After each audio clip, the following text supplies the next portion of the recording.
또 한 가지 우리가 생각했던 것은, 또 살펴봤던 것은, 광야에서 어려움과 시련, 고난을 겪을 때에 그것을 어떻게 우리가 겪고 소화하느냐에 따라서 그것이 하나님 은혜에 더 가까이 가는 결과가 될 수도 있고 더 멀어질 수도 있어요. 세상적으로 말해서도 어릴 때 고난을 겪고 고생한 사람이 잘 될 수도 있고 망할 수도 있어요. 그렇지 않습니까? 어릴 때 고난을 겪고 힘들게 자랐다고 해서 다 입지전적인 그런 영웅 성공을 거두는 것이 아니라 더 많은 사람들은 중간에 좌절하고 포기하고 낙심하고 이렇게 되거든요.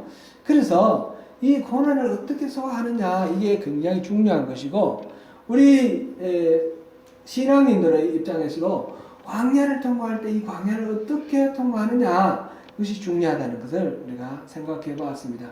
다윗의 경우, 다윗에게 모인 그 많은 사람들, 그 모든 환난을 당한 사람들, 그 다음에 빚진 자들, 그 다음에 그 억울한 일을 당한 그런 사람들이 다윗에게 피난 와서 모여서, 말하자면 개성도 강하고 문제도 많고, 그런 사실은 원래 본질이 그런 건 아닌데 세상 사람들에게 치이고 뭐 하면서 그렇게 거칠어진 그런 사람들이 모여가지고 함께 하나가 되어서 다윗의 공동체를 이루고, 아둘람 부에서부터 시작해서 그 사람들이 나중에 유다의 왕, 이스라엘의 왕이 될 때 가장 중요한 세력의 기반이 되었거든요. 다윗의 세력 기반. 그렇게 공동체가 성장해 나가는 가운데 다윗도 왕으로서, 기름 부음 받은 자로서 그렇게 잘 성장해 나가는 그 비결이 무엇이었는가? 우리가 볼 때 그일라라는 동네, 그 성읍을 블레셋이 침략해 왔을 때 다윗이 그일라를 도울까요? 물어보고, 또 올라갈까요? 뭐 계속 물어보잖아요. 나중에 다윗이 그일라를 해방시키고 그 민족들을 보호를 해줬을 때 사울이 또 그일라에 다윗이 와 있다는 소식 듣고 그일라를 포위를 하고 다가왔습니다.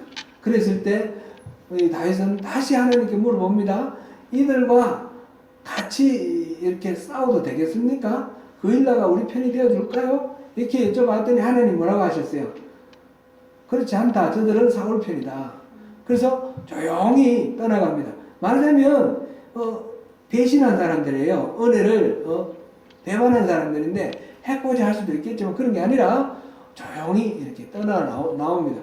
이런 일을 통해서 다윗과 다윗을 따르는 그 무리들은 하나님의 뜻을 아주 섬세하게 예민하게 듣고 그렇게 반응하면서 나가는 그런 사람들이었습니다. 광야를 그렇게 통과해 나가니까 하나님이 또 그들을 이스라엘의 중요한 기초로 이렇게 삼으십니다. 이제 이렇게 해나가는 과정 속에서 사실상 다윗이 아주 큰 위기를 당합니다. 일반적으로 이 광야 생활에서 뭐 먹을 것이 부족하다든지 적들이 다가온다든지 하는 여러 가지 위기들이 있지만 그런 위기는 다 문제가 안 될 정도의 큰 위기가 오는데 그것이 오늘 우리가 살펴볼 이 내용입니다.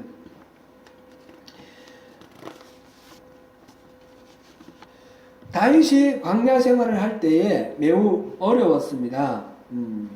이제 그일라에 갔다가 그일라를 이제 블레셋으로부터 보호해서 그일라를 지켜주었고 그일라 백성들이 또 배반할 그런 마음을 갖고 있기 때문에 그일라를 떠나서 그 다음에 십 광야로 이렇게 또 이렇게 피신을 하였습니다.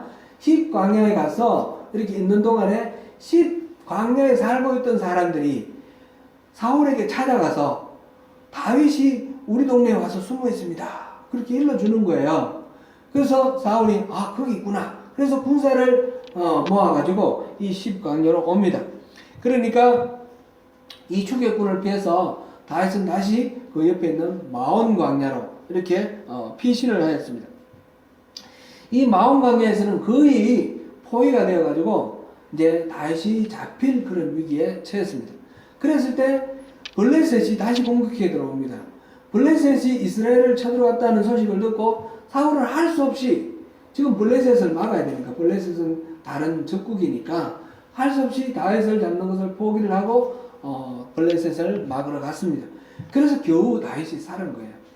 아주 이때 잡힐 뻔했는데, 그래서 피신을 하고 그 다음에 이제 그 옆으로 이제 사해 쪽으로 계속 움직여 갑니다. 그일라는 서쪽에 있었고요. 블레셋 가까이 그게 있던 그일라에서 시브로 마온강야로 지금 엔게디는 바로 사해 옆에 있습니다. 그 엔게디 거기에 와 있을 때에 사울이 다시 이제 전쟁을 이제 블레셋을 막아내고 전쟁을 끝내고 다윗이 엔게디에 있다라는 그 소식을 듣고 3,000명의 정예병을 이끌고 다시 추적해 옵니다. 다윗을 잡아 죽이려고 그랬는데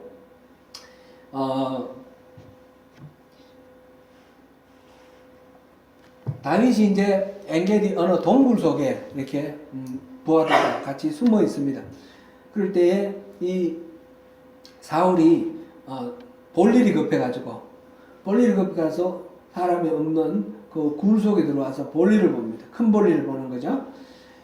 그럴 때에 이제 그 밝은 바깥에 있다가 굴에 들어온 사울의 눈에는 아무것도 안 보이죠. 바깥에 밝은 데서 실내로 들어오면 안 보이지 않습니까? 아무것도 안 보이지만 원래 그 안에 숨어있던 다윗과 그 부하들에게는 이 사울이 다 보이는 거죠. 사울이 보여서 그 앉아서 지금 볼일 보고 있는데 기회는 이때다. 죽이면 얼마든지 죽일 수 있는 그런 상황이죠. 그래서 부하들이 말합니다. 하나님이 당신에게 이르기를 내가 원수를 내 손에 넘기리니 내 생각에 좋은 대로 그에게 하라 이렇게 하셨는데 그날이 바로 이 날입니다. 지금이 바로 하나님이 원수를 넘겨주기로 약속한 그날입니다. 죽이십시오. 그런데 다윗은 죽이지를 않지요. 가서 옷깃만 칼로 잘라 베어냅니다.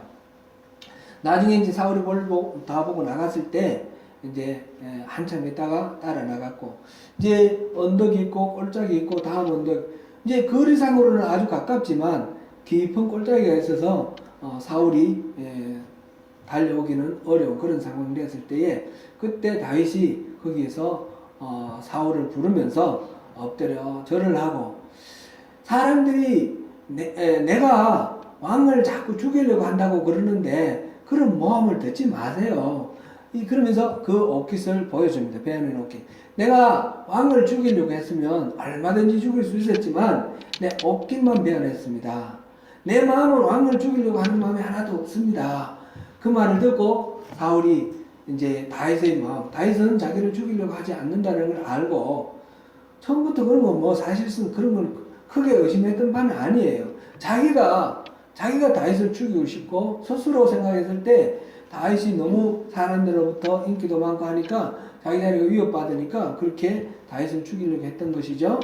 어쨌든 그렇게 사울이 다윗을 죽이려고 쫓아갔지만 다윗에게는 거기에 대해서 보복하려는 마음이 전혀 없고 그냥 평화롭게 지내기를 원한다는 것을 알고는 사울은 이제 그 자리를 떠나게 됩니다. 이럴 때 다윗이 바람 광야, 그 아래쪽으로 바람 광야로 옮겨가서 살고 있습니다. 그 마온 광야와 바람 광야가 같은 곳입니다. 그 이웃된 곳입니다. 그랬을 때에 오늘 지금 우리 본문 이 사건이 일어납니다. 지난주에 제가 아둘람에 있을 때부터 다윗은 산적과 같다 그런 말씀을 들었어요. 이 표현이 좀 이렇게 불경하게 들릴지도 모르겠는데 처지가 그렇더라라는 거죠. 제가 옛날에 읽었던 소설이 생각나요? 장길산 혹시 보신 적 있으세요? 드라마도 했는데 장길산이라고 조선시대에 유명한 도적이 있었어요. 조선시대 3대 그 도적 또 의로운 도적이라 그래서 의적 이렇게 말하기도 하는데 홍경래 난을 일으키는 홍경래 그 다음에 장길산 그 다음에 임꺽정 이 세 사람이 실제로 실존 인물입니다. 아주 유명한 그런 도둑인데 이 장길산 보면 임꺽정에서도 그런 이야기가 비슷한 이야기가 나오고 이 사람들이 이제 세력을 이렇게 구축을 해서 황해도 9월산에 이렇게 장길산이가 이렇게 둥지를 틉니다. 그러면 이 서울에서 평양으로 오가는 그 길, 황해도 길이 항상 그 도둑들이 많아가지고 굉장히 고개를 넘어갈 때 혼자 못 넘어가고 사람들이 몰려서 넘어가고 이렇게 하는데, 장길산이가 그 털을 잡고 난 뒤에는 도둑이 없어져요. 이렇게 큰 도둑이 있으면 작은 조물하기 도둑들이 없어지는 거예요. 그 세력을 지키는 이게 적절한 비유인지는 모르겠지만, 이제 깡패들이 자기들이縄張리를 정해놓고 이렇게 이제 그 업소들을 보호해주고 이런 게 있지 않습니까? 그런 식이에요. 이제 그게 이제 더 강한 어떤 세력이 있으면 작은 세력들은 거기 다 복종을 하고 이렇게 되는 거죠. 그러니까 지금 다윗이 그런 상황이에요. 다윗이 바람 광야에 있으니까 그 전에 있던 수많은 도적들이 다 없어졌어요. 다 잘못하다가 다윗에게 이제 잡히면 큰일 나니까. 다윗이 말하자면 치안을 유지하고 있어요. 실질적인 왕 역할을 하고 있어요. 그 지역을 다스리는 왕 역할. 지금 그렇게 하고 있는 상황입니다. 이때에 이 마온 지역에 나발이라는 사람이 있었습니다. 이 나발이는 굉장히 부자인데 양이 3,000마리고 또 염소가 1,000마리가 그랬습니다. 굉장히 짐승이 많죠. 나발이 양털을 깎는다라는 소식이 들려왔습니다. 이 고대 시대에 이 양털 깎는다는 것은 단순히 털 깎는구나 이런 게 아니라 농부가 수확하는 것과 똑같이 그것이 양털을 거두어서 그게 이제 말하자면 재산이 되는 거죠. 그렇기 때문에 이 수확하는 날은 짐승을 잡고 음식을 많이 준비를 해서, 그래서 이제 이웃 사람들이나 아니면 지나가는 나그네들 같이 그것을 나눠 먹는 잔치를 벌입니다. 양털을 깎는 날이다 이 말은 바로 잔칫날이라는 뜻입니다. 나발이 잔치를 벌이고 있는데 다윗이 사람들을 보냅니다. 그 잔치 음식 우리도 좀 같이 나눠 먹자고, 음식 좀 나눠달라고 그렇게 했는데, 이 나발이 다윗을 욕을 보이고 그것을 거절을 합니다. 그냥 단순히 나눠 먹을 음식이 없어서 못 준다 이런 것이 아니고, 지금 다윗은 사울에 의해서 쫓겨다니는 그런 도망자라는 사실을 알지 않습니까? 그것을 빗대어서 요새 그 주인에게서 도망간 노예들이, 종들이 많다더라. 어떤 알지도 못하는 사람이 좀 속되게 표현해서 좀 리얼하게 표현을 하면 어떤 개벽따위 같은 놈이 먹을 것을 달라고 그러냐? 그러고 쫓아버리는 거예요. 이새가 누구고 다윗이 누구냐? 내가 알 바 없다. 그럼 쫓아버리는 거죠. 그 이야기를 들었는데, 이 나발은 지금 중요한 실책을 범하고 있습니다. 첫 번째로 우리가 먼저 생각을 해볼 것은 부자라는 것은, 이 부는 지금 나발이 열심히 자기가 노력을 해서 일을 해서 근면하고 성실하게 일해서 많은 재산을 일구었을 수도 있고, 아니면 나발의 부모가 많은 돈을 물려줬을 수도 있고요. 아니면 자기는 대충 근면하지도 않고 슬슬 하는데, 또 어떻게 표현이 그렇겠지만 운이 좋아가지고 그냥 막 재물이 모여서 그런 경우도 있죠. 우리 주변에 보면 우리가 원인을 잘 모르면 운이 좋다 이렇게 말하는 거예요. 그 뒤에는 다 하나님의 손길이 있는데, 어쨌든 이 모든 부는 하나님이 다 주신 거예요. 자기가 성실한 것도 하나님 은혜고, 좋은 부모님 만나가지고 물려받는 것도 하나님 은혜고, 자기는 원인을 알 수가 없지만 뭐가 잘 되어가지고 이렇게 돌아오는 것도 다 하나님 은혜죠. 모든 부는 하나님이 주시는 하나님의 은혜이고 선물인 것입니다. 학궤 2장 8절에 이런 말씀이 있습니다. 은도 내 것이요 금도 내 것이니라 만군의 여호와의 말이니라. 이 세상의 재물은 다 하나님 것이라는 것이죠. 그러므로 이 자신에게 맡겨진 이 부라는 것은 이 하나님의 것이라는 생각을 가지고 하나님이 내게 맡겨주신 나는 하나님의 청직이다 라는 그런 마음으로 이 부를 잘 사용을 해야 됩니다. 선용을 해야 되고 가난한 이웃들과 그리고 어려움에 처한 그런 사람들을 위해서 구제도 하고 도우면서 그렇게 쓰는 것이 하나님이 부를 맡겨주신 그 뜻에 맞는 것입니다.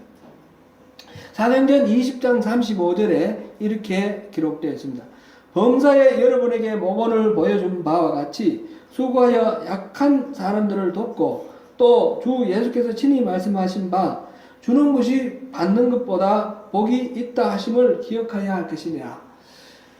베푸는 것이 하나님이 우리에게 주신 하나의 사명이고 그것을 통해서 하나님은 더 큰 은혜를 베풀어 주시는 것입니다. 이것이 부에 대한 하나님의 원리입니다.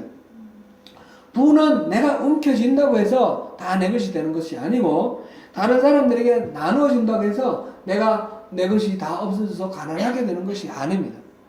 오히려 하나님은 이렇게 나누는 사람들에게 더 풍성하게 또 채워주시기도 합니다. 잠언 11장 24절 25절에 이런 말씀이 기록되어 있습니다. 같이 읽어보겠습니다. 시작. 흩어 부재하여도 더욱 구하게 되는 일이 있나니 과도히 아껴도 가난하게 될 뿐이니라. 부재를 좋아하는 자는 풍족해질 것이요 남을 윤택하게 하는 자는 자기도 윤택하여지리라. 나발은 성경에서 보는 하나님 나라의 백성, 이스라엘 백성들이 부를 어떻게 대해야 할 것인가 하는 부에 대한 규례를 어기고 있는 것입니다. 이 부분에 대해서는 제가 다 나열을 안 하지만 성경 구약 성경에 여러 군데서 가난한 자들을 위해서 이렇게 부를 사용할 것을 말씀하시는 그런 내용이 많이 나오고 있습니다. 그것이 기독교의 원래 하나님의 본뜻이고 기독교의 본질이기도 합니다. 자기에게 있는 모든 부의 주인은 하나님이시라는 것을 기억해야 됩니다. 그런데 나발은 그것을 잊고 있습니다. 이건 내 거다. 왜 내 걸 너가 달라고 그러냐.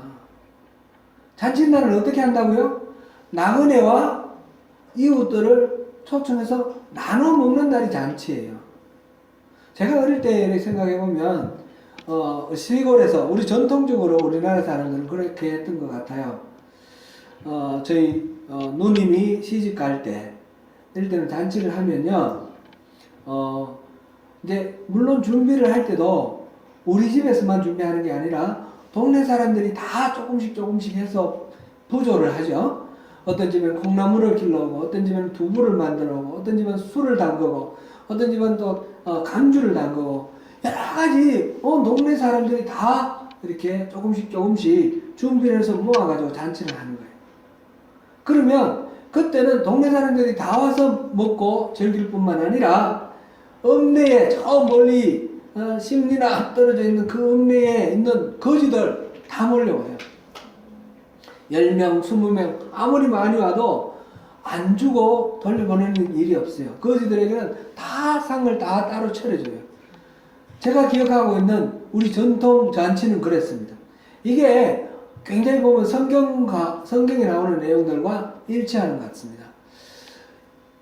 이런 모처럼의 어떤 잔치 때는 평소에는 그렇게 다 나눠줄 수 있는 그런 게 안 되지 않습니까? 이럴 때나마 같이 더불어서 먹고 또 즐기면서 하나님께 감사를 하는 날이 잔칫날인데 이 나발은 다윗을 뻔히 알면서 이 하나님 주신 이 부를 제 것이라 하고 그것을 나눠주는 것을 이렇게 꺼렸습니다. 뿐만 아니라 다윗이 어떤 사람인지 그거를 자기가 알아야 되는데 다윗을 인격적으로 단순히 음식을 안 준 것뿐만 아니라 인격적으로 모독하는 그런 상황이 되었습니다. 그동안에 다윗이 산적으로서 나름대로 치안을 이렇게 지키면서 왕 같은 노릇을 했다고 그랬죠. 그렇기 때문에 이 나발의 하인이 나발의 아내 아비가일에게 보고하는 내용에 보면 다윗으로 인해서 우리 가축들이 보호를 받았고 그런 다른 피해를 입지 않도록 우리를 지켜줬다라는 그런 이야기가 나옵니다. 분명히 나발은 다윗의 혜택을 받은 사람입니다.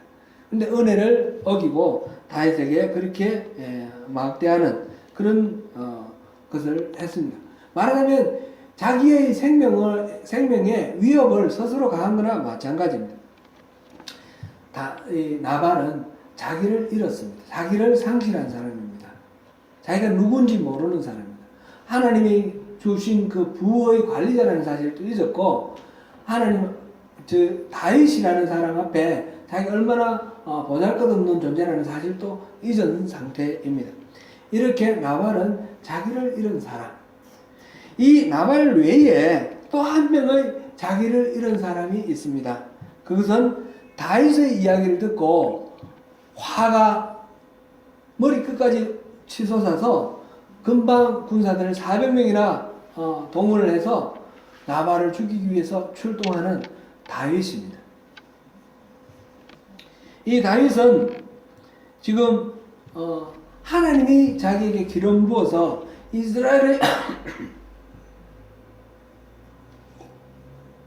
이스라엘의 왕으로 삼았다는 사실을 잊어버렸습니다. 그 일라에서는 무슨 일이든지 하나님께 여쭤보고 올라갈까요? 어떻게 할까요? 항상 물어보고 행동을 했는데, 지금 나발의 반응을 보고 나발이 아주 무도하게 이렇게 행동하는 걸 보고 하나님께 여쭤보지 않았습니다. 그냥 자기 속에 격분이 튀어나오는 대로 그대로 군사를 이끌고 달려갑니다. 지금 나발이나 다윗이나 마찬가지로 자기를 잃어버린 사람입니다. 이 소식을 들은 아비가일은 나발의 아내입니다. 나발의 아내인데, 이 아비가일이 하인들로부터 이 소식을 듣습니다. 지금 나발이 다윗이 보낸 사람을 쫓아내면서 모욕을 했습니다. 분명히 다윗이 우리를 보호해줬고 우리 가축 키우는데 틀림없이 힘이 되었습니다. 그런데 그 은혜를 모르고 다윗을 쫓아내었고, 다윗은 지금 화가 격동되어서 군사들을 이끌고 지금 나발을 죽이려고 지금 달려오고 있습니다. 아주 위기입니다.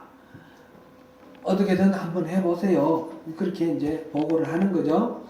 그 이야기를 들은 아비가일 즉시 음식을 준비합니다.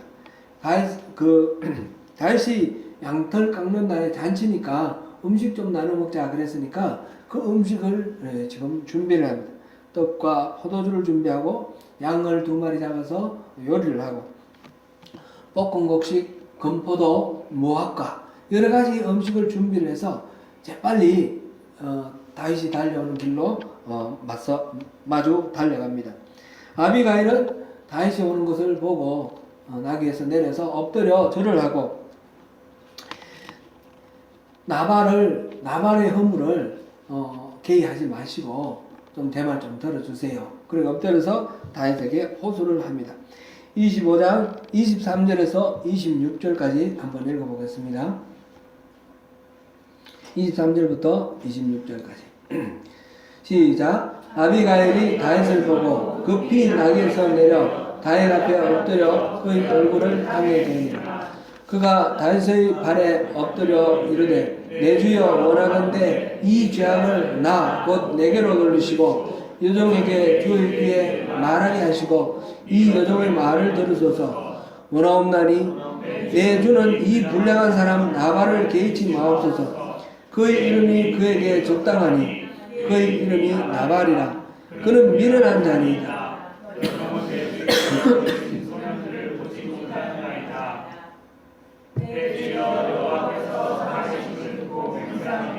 내 주도 살아계시거니와 내 주의 손으로 피를 흘려 친히 보복하시는 일을 여호와께서 막으셨으니 내 주의 원수들과 내 주를 헤아려 하는 자들은 나발과 같이 되기를 원하나이다. 아비가일은 자기 남편이 어리석고 미련한 자라는 것을 알고 있습니다. 그렇다고 해서 자기 남편을 무시하거나 그랬다는 건 아니고요. 다윗 앞에 나가서 자기 남편을 뭐 굳이 미화하거나 이렇게 변명하거나 이렇게 하지 않고 그 사람은 미련한 사람입니다. 그 사람을 탓하지 마시고 제 말 좀 들어주세요. 그러면서 다윗을 설득합니다. 다윗을 설득하는 것은 다름이 아니라 다윗에게 이렇게 말하는 거죠. 내 주도 살아계시거니와 내 주의 손으로 피를 흘려 친히 모복하시는 일을 여호와께서 막으셨나이다. 다윗, 주님은 다윗을 주라고 부르죠. 주님은 이 이스라엘 왕 아닙니까? 왕이 될 사람 아닙니까? 이건 뒤에 또 나옵니다. 그러니까 하나님께서 주님의 손에 피를 묻히는 것을 지금 막으십니다. 나를 통해서 막으십니다. 그럼 내 말 들으세요. 내 말 들어주세요. 그렇게 얘기하는 거죠. 그리고 이 다윗에게 필요한 두 가지, 식량과 함께 하나님의 뜻을 전하는 것입니다. 하나님의 뜻. 지금 다윗이 하고 있는 모든 일은 하나님의 여호와의 일입니다. 그렇게 일깨워주고, 그게 이제 28절의 말씀이고, 그 다음에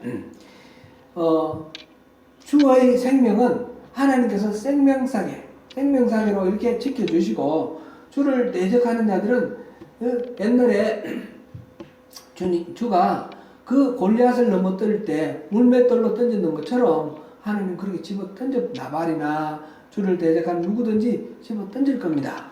그게 이제 29절 말씀이고, 그 다음에 그러니까 하나님 지켜주실 것이니까 염려하지 마시라는 거죠.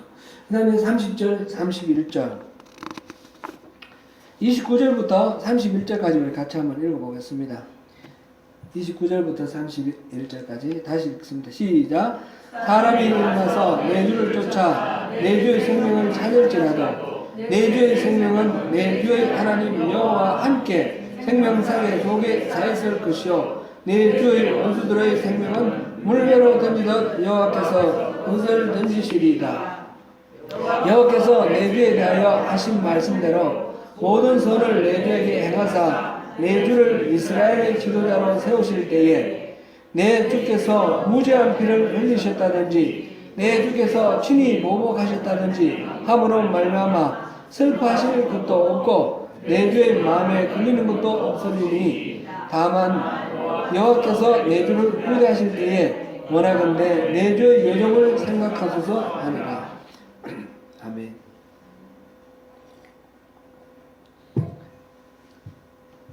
아비가일은 다윗에게 주는 어떤 분인지 스스로 어떤 분인지 아세요.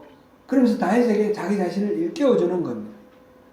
지금 왕이 될 사람인데 나중에 하나님이 선을 베푸셔서 지금은 쫓겨다니는 상황이지만 왕이 되었을 때, 그럴 때에 과거에 무죄한 자를 죽였다든지 아니면 손에 직접 피를 묻히고 보복을 했다든지 그런 거로 인해요 마음이 그리키거나 또는 사람들로부터 이렇게 구설수에 오르거나 그런 일이 없기를 바란다는 거죠.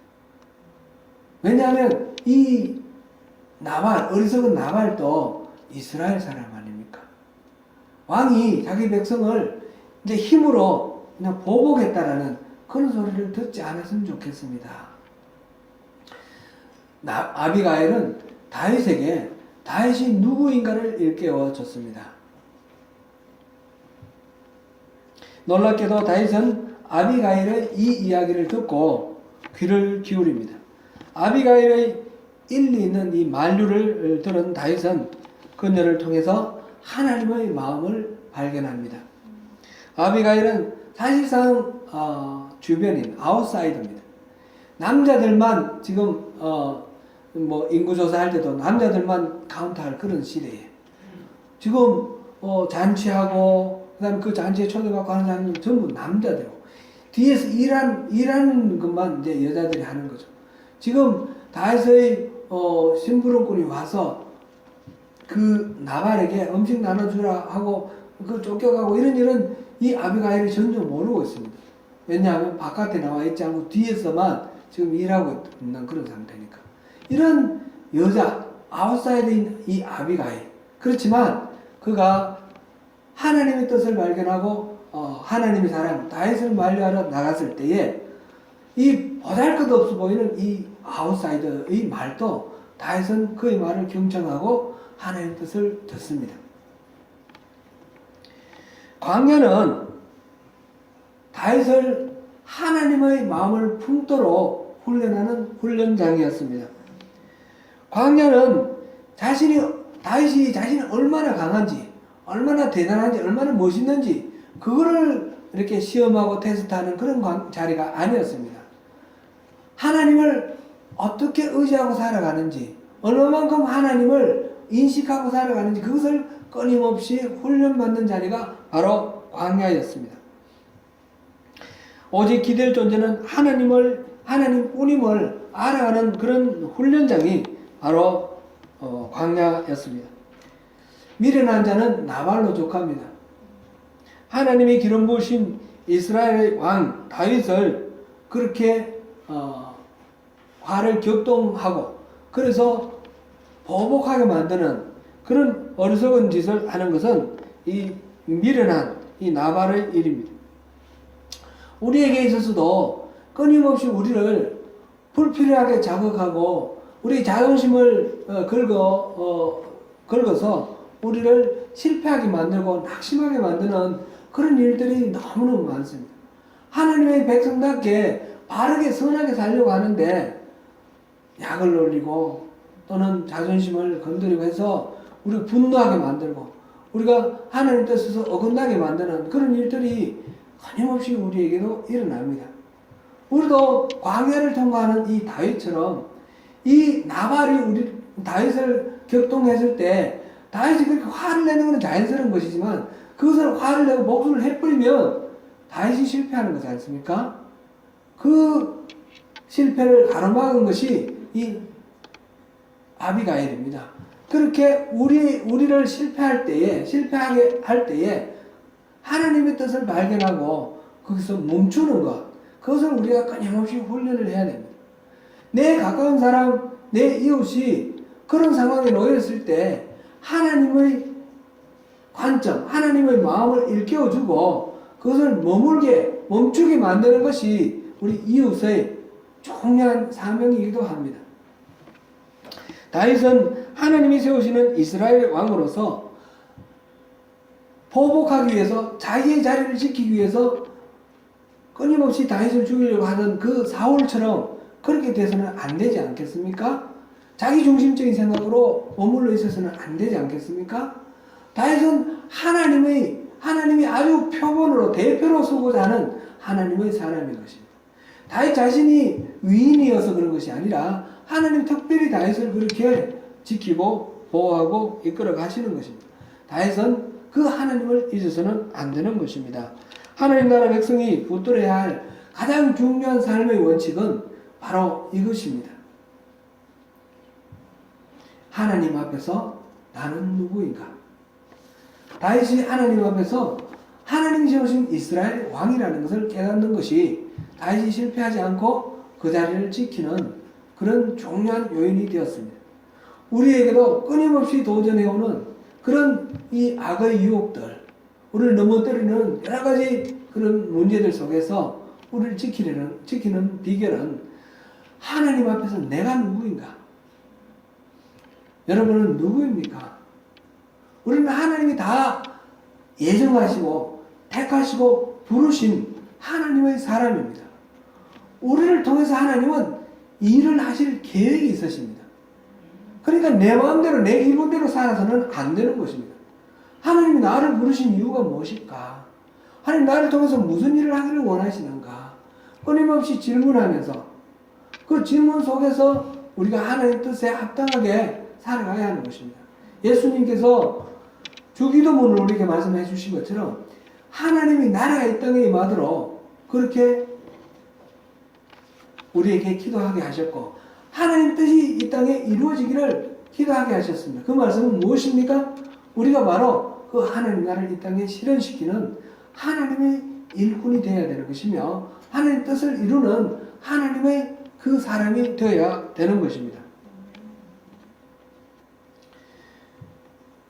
나발의 도발에 격분하여 이것을 잊고 달려나가는 다윗을 가로막아선 지혜로운 아비가일. 그는 아웃사이더였고 그냥 영향력이 없는 사람이었지만 이스라엘의 왕을 보호했습니다. 우리는 우리 자신이 뭐 대단한 영향력이 있고 대단한 지위에 있어야지 누구에겐가 영향력을 미칠 수 있는 그런 사람일 거라고 생각할 때가 많습니다. 그렇지 않습니다. 우리는 누구나 누구에게나 영향력을 미칠 수 있는, 리더는 특별한 사람이 아니라 다른 사람의 인생에 영향력을 미칠 수 있는 사람이 리더입니다. 바로 우리 모두가 다 리더인 것입니다.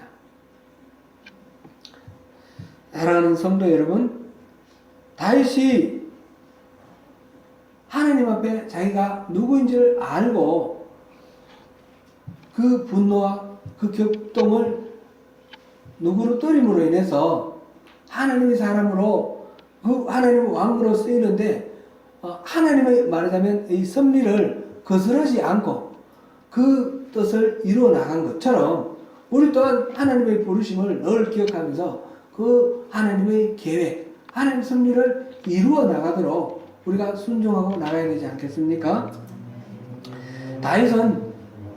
다윗이 자기를 죽이려 오다가 돌아갔다는 이야기를 들은 나발은 그 소식 듣고 잡아져 죽었습니다. 하나님은 징계하실, 원수 갚고 징계하실 일은 하나님이 알아서 하십니다. 다윗이 손을 대지 않더라도 하나님은 하시는 것입니다. 다윗은 이 나발이 죽었다는 소식을 듣고 그 아비가일을 불러들여서 아내로 삼습니다. 그 지혜롭고 아름다운 아비가일. 그가 다윗의 실질적인 첫 번째 부인이 됩니다. 첫 번째 부인은 사울 왕의 딸 미갈이죠. 미갈이 첫 번째 부인인데 이제 다윗이 도망을 가는 걸 탈출을 도와주는 것으로 끝이고 그 다음에 헤어졌고 다른 사람에게 시집가고 이래 됐습니다. 그래서 이 광야에 도망 나온 이 다윗에게 첫 번째 부인은 아비가일, 두 번째 부인은 이스루엘의 모히미아, 아히노암, 이스루엘이라는 그 지역이 있죠. 저 북쪽에 있는 평원 지역인데 그 출신 아히노암, 이렇게 해서 부인이 광야에서 이제 두 사람 되는데, 아히노암에서 첫 번째 아들 암논이 태어나고 이 아비가일에서 두 번째 아들 길랍이 태어납니다. 이렇게 다윗의 아내가 되었습니다. 아비가일은 광야에서 다윗처럼 자신이 하나님 앞에 누군가를 잊지 않고 사는 것, 그것이 하나님의 사람으로서 우리를 선택하시고 부르신 하나님의 그 계획에 우리가 순종하는 방법입니다. 하나님의 목적과 뜻이 나로 인하여 어그러지지 않도록 늘 깨어 있어야 되겠습니다. 한 번 기억하는 것이 중요한 것이 아니고 한 번 경험하는 것이 중요한 것이 아닙니다. 늘 하나님께 묻던 다윗이 그것을 잠깐 잊어버리니까 범죄할 뻔한 이런 위기가 있었고, 나중에 바세바를 범하는 것은 바로 그렇게 잠깐 잊어버리는 사이에 범죄하는 그런 결과가 되는 것이죠. 우리가 늘 깨어있으라는 말이 바로 그런 이유입니다. 항상 주님 앞에 내가 누구인가, 주님의 뜻이 무엇인가, 그것을 기억하시는 가운데 항상 승리하시는 저와 여러분이 되시기를 축원합니다. 기도하겠습니다.